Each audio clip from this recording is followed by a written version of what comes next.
All right, everyone, take your seats. We're about to get started.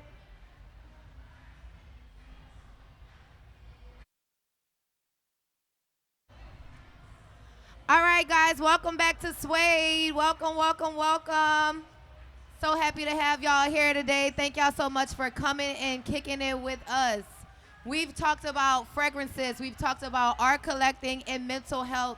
And this next conversation we're going to get into is black men and brotherhood. Because some of the most important conversations black men have happened behind closed doors. Today, Austin Taylor and Vivian Sunny Lee bring those conversations to the Sway stage to explore what real brotherhood looks like, how we build it, how we sustained it, and why it matters. Please welcome Austin Taylor and Vivian Sunny Lee.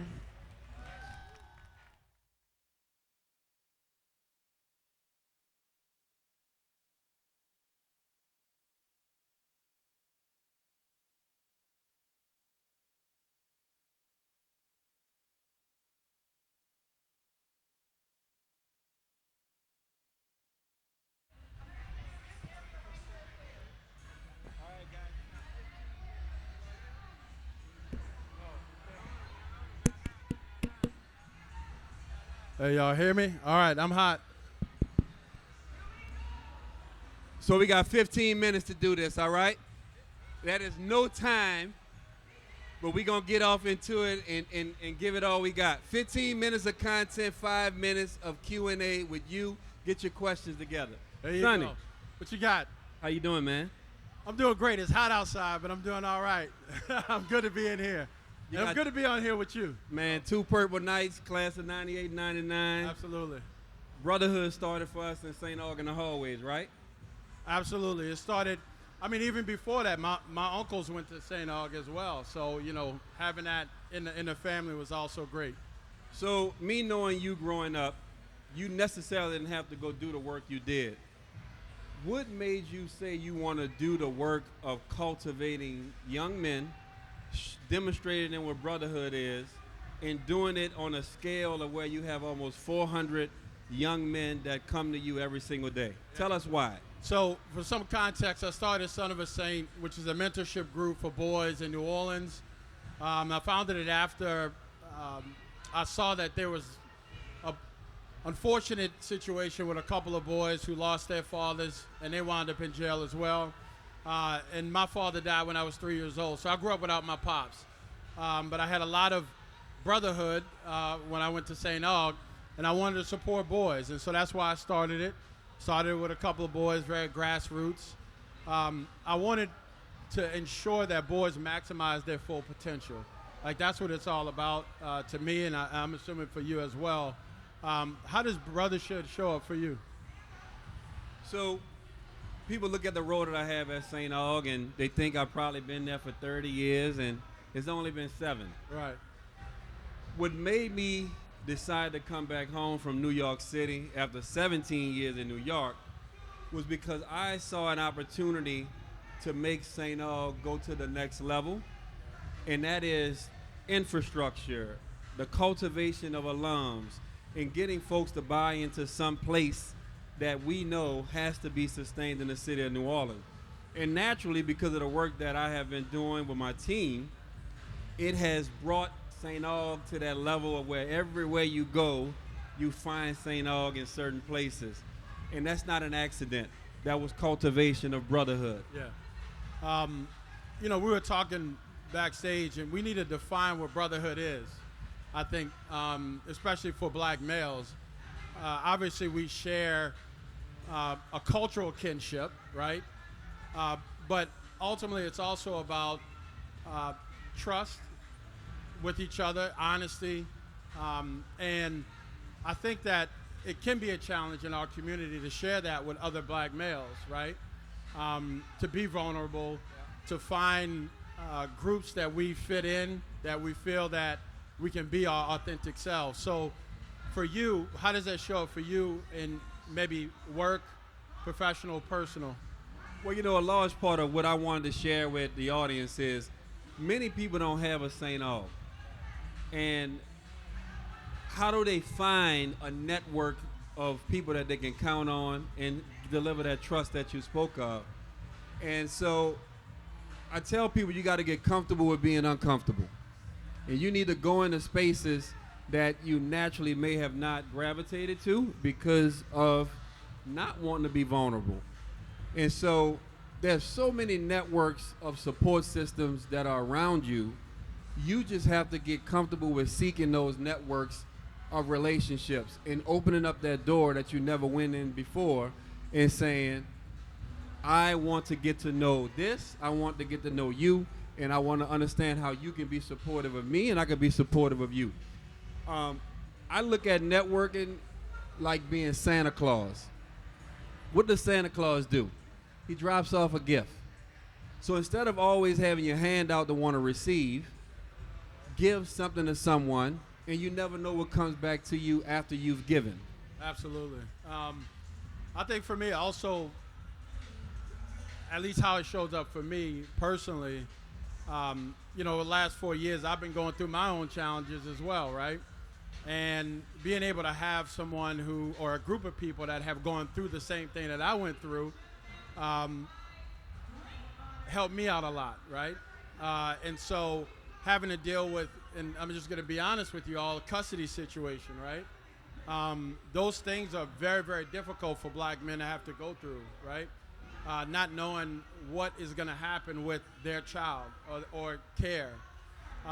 But being able to have a group of people, like I said, that have been through it, that understand it, that help me navigate it. And being vulnerable. Being vulnerable, I was able to be on the other side of it in a positive way. And post that, now I see there's so many men that go through this, wanting to be there for their child, but not having that opportunity, going through the judicial system, unfortunately, that I'm there for them. And I've seen it over and over again where I did not see it before because I hadn't gone through it. So, congratulations on your yeah. latest. Yeah. And then you have Biv 4 Yeah. and Tenzin. You got a little baby right there? I'm about to go grab him. Oh, my wife's going to get mad at me. She be all right.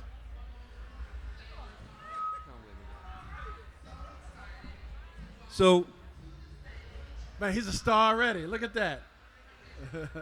we're getting him ready for the big lights. There you go. So you have your son, Vivian, and he is how old? So Vivian is 16 months. We have a 12-year-old, Tenzin, and then we have a baby girl coming in November. So I got a full house. So when you think about this whole brotherhood notion, so Dean is 6 months, and Biv, they'll be 1 year apart from St. Aug with each other. Absolutely. And it was similar to how we were. Yeah, exactly.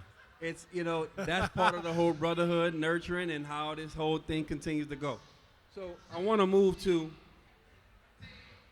how do you nurture relationships, and how do you get a brotherhood? Well, I think you nurture it by communication, number one. I mean, you got to stay connected for sure. I mean, when you just call on somebody every once in a while, it might not feel like, it's a mutual thing, I mean, you really want to stay connected with your small group that you have.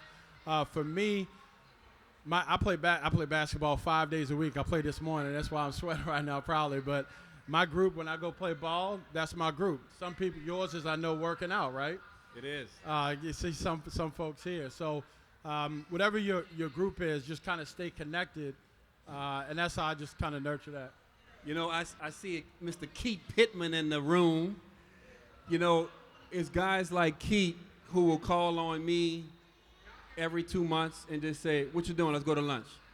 And we'll catch up for 1 hour, but that 1 hour has covered over 6 months or 4 months of what is happening in his life, what is happening in my life. And so, those are those moments of how you nurture your brotherhood, how you build your trust in people that you can count on. Yeah, and I'd also say, we have hundreds of boys, we have hundreds of mentors and supporters. And I see Mr. Barry over there, one of our mentors. Stand up, Mr. Barry, where you at? All right. And to be honest with you, just seeing Mr. Barry in the office, seeing him connected to the boys, I know I could talk to him anytime. It doesn't have to be a long conversation, but at least just it might be a question I might have or somebody else, and you seeing him mentoring. So all that, when you're around it, it feels good, and it's contagious. It's a trust factor. Absolutely. So, what happens when a brother of yours steps out, betrays you a little bit, goes against the grain? How do you, a person that you trusted for 15, 20, 30 years, how do you rekindle that? Or do you rekindle that? We're humans, right? I do know that mistakes happen and people are not perfect. And so I like to be very direct with whoever I'm talking to. And so, if that does happen, then it's a direct conversation. I was hurt because of this situation. I responded like this. I do know also that it's not going to be solved possibly in that one conversation as well, and sometimes it takes time and patience, and hopefully it comes back around. I actually had that happen to me with a childhood friend, and our relationship hasn't been the same, but we still respect each other and each other's opinion about what happened. So, yeah. So we have about 6-7 minutes left. We said we were going to open it up to the crowd for some good participation. All right. And some questions. So who has the questions? Anybody have any questions for us? I thought I saw Malcolm Farrell that raised his hand over there in the corner. All right. Here we go.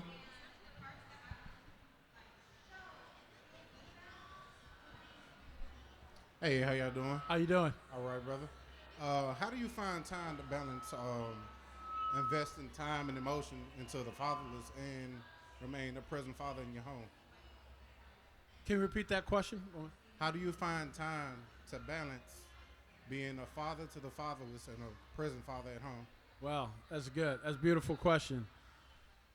Ooh, I did struggle with it at first when I was building Son of a Saint. I started in 2011. My son was born in 2014. The first 3 years I was locked in, driving every boy around. When my son was born, I had to sort of shift a little bit, right? There was a big shift in the organization when that happened. I actually hired my first staff member, and I said, look, Chris, I need you to be locked in with the boys. I need to be, focused on home, raising money to try to build the organization. So to answer your question directly, it's really building a team and delegating. At this point, I know how to do it, but it's because I have a great team, honestly. And I made that decision because I could have just kept doing everything for the boys myself and maybe having a few mentors, because early on I didn't trust adult males to have the same interest that I did in the boys. And I had to let that go. I had to trust. And when I did that, that's how we were able to support hundreds of boys. I think members of my team were happy that Dean was born.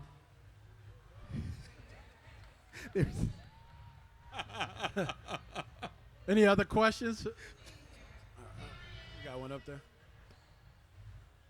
So dealing with the youth, how does a troubled youth that has no one to turn to but wants to make a right decision, how do they get in touch with you in case they want to conversate with you to make the right decision?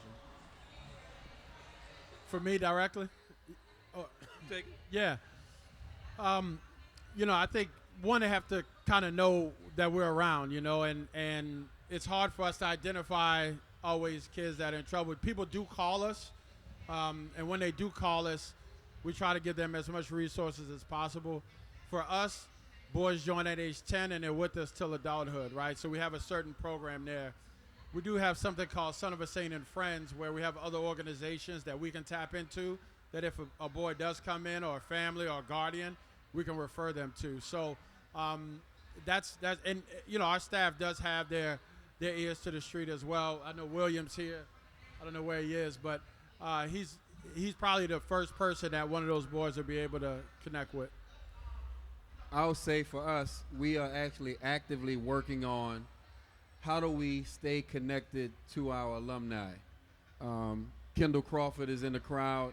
He plays a very big role with our student affairs department, and we haven't figured out the greatest science to make sure our young men once they leave St. Aug, that they are on the path that they chose for themselves. They are doing all the things the right way, and not feel afraid to call home when things are starting to go in the wrong direction. And wrong direction in our context is, I don't know if I want to go back to college for my junior year. Things happen at home. I might have to sit out. I want to get a job, but I'm afraid to tell St. Aug that I dropped out of college because they're going to be mad at me. How do we find the moment for them to see that it's okay? Let's work on the next vision. And so we haven't cracked that code yet. We are fiercely trying to figure out how do we get them to be vulnerable with us without feeling like they've made the school embarrassed because they didn't finish college. That's a very big priority for us. Another question. Yes, sir. Good afternoon, everybody. My question is from a business aspect. Is this 501c? Are you doing like a LLC? And how do you guys get funding to be able to help youngsters that are coming out to just be able to do things for them other than using your own funds? Yeah, so Son of a Saint is a 501c3. And when I started, I took $100 out of my account and just started working. This was 15 years ago. Like I said, we were going to the pizza place to try to get free pizza, or, you know, the aquarium to get free tickets. It's just real grassroots. That's how we started. That's how we did it for years. Hold on. He being real humble. This man started with 2 young men, and today it's 400. Yeah. Right? Yeah, it's but you got 630 students and 9,500 alum that you work with. So yeah. It ain't the same. It is. Because you didn't have to do what you did. It's all good. But we have people that are very generous to us from all different backgrounds that help support us. But that's a much longer conversation to have. But I will say this. I talk about Son of a Saint all day, every day for 15 years, and you got to stay consistent. You will have people that leave because you ask all the time for stuff, but then they come back when they know how serious you are. You know what I'm saying? So all day, every day, I talk about it. Yeah, we both do a significant amount of fundraising, but when you flip the word fundraising, you're doing storytelling. You got to know your story. You have to be comfortable with sharing it. And the things that aren't winning for you, how do you still share the losses while you're beefing up and you're projecting the wins? Because every organization is never going to just be totally perfect. But how do you amplify the work that you're doing that make people say, I believe in that, I want to invest? So, and to add on to that, we're black men running organizations that are successful, I would say, right? There are going to be other people that want to sabotage that. And that's what I have to deal with. I'm sure Oz has to deal with that. And so we need the brotherhood, right, to sort of reinforce what we're doing, making sure that we're good as leaders of the organization, so that the people and the young people that we're supporting are good, you know? So there's a lot out there, and so that's why that brotherhood is just so important. We're doing good, y'all. We got 2 minutes and 40 seconds. 35 seconds. You got one question over Frank. Oh. We're coming to you next. How much money do we need to raise to get boarding at St. Aug? Now, see, here we go with this.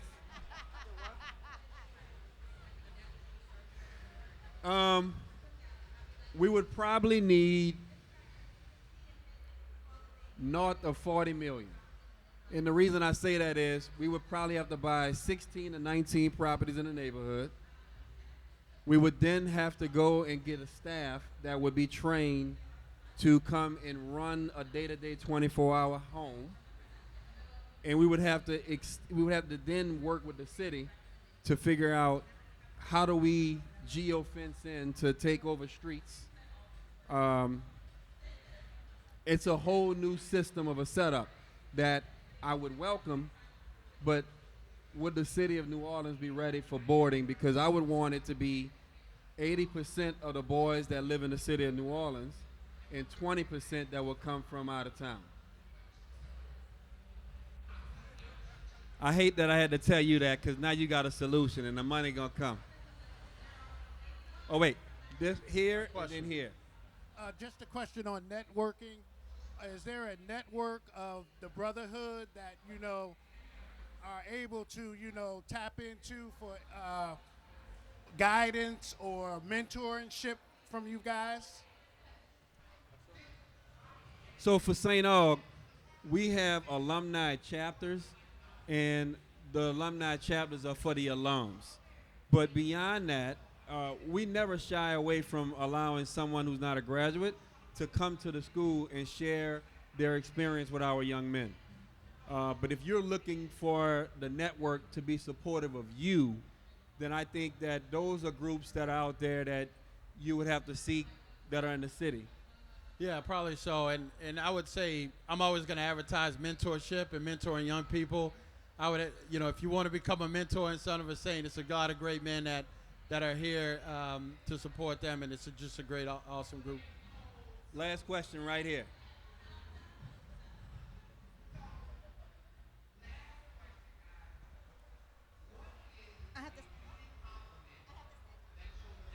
How, as women, do we help nurture babies and our youth to be emotionally vulnerable and emotionally intelligent? Say it one more time. How do we, as the women in the community, the mothers, the aunts, the nannies, and child caregivers, nurture our boys to be emotionally vulnerable, open, and have some level of emotional intelligence? Starting at the household, showing them the way, being comfortable to let them speak their mind. When things get a little tight with the conversations they're asking you, share the real answers with them. That's what I expect. And so I'm sure Sonny has had a lot of that because of the organization structure with Son of a Saint, and he can speak more deeply on it. Yeah, I would say try to find someone in your family that is a male or a friend or at church or a group that can talk to that young man, because he's gonna need a male to talk to, right? And it's just a perspective. It's just somebody to listen. It's not so that act of doing that, I think, supports that boy as well. So if that's one thing that I would leave with, is like trying to find that male that to be able to support him and just listen, at all that's in your family. If you have. I encourage everyone who has not looked up Son of a Saint, please look up Son of a Saint organization. If you have time, attempt to get involved and see the work that Sonny has been doing for 15 years. It is absolutely extraordinary.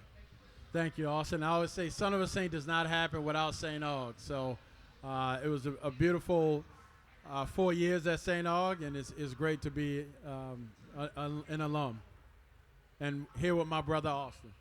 Thank you, guys. Thank Our you. time is up. Thank y'all so much. Stay tuned. In a second, we'll have a cigar workshop by Anu Amin Ra. Thank y'all for kicking it with us at Suede.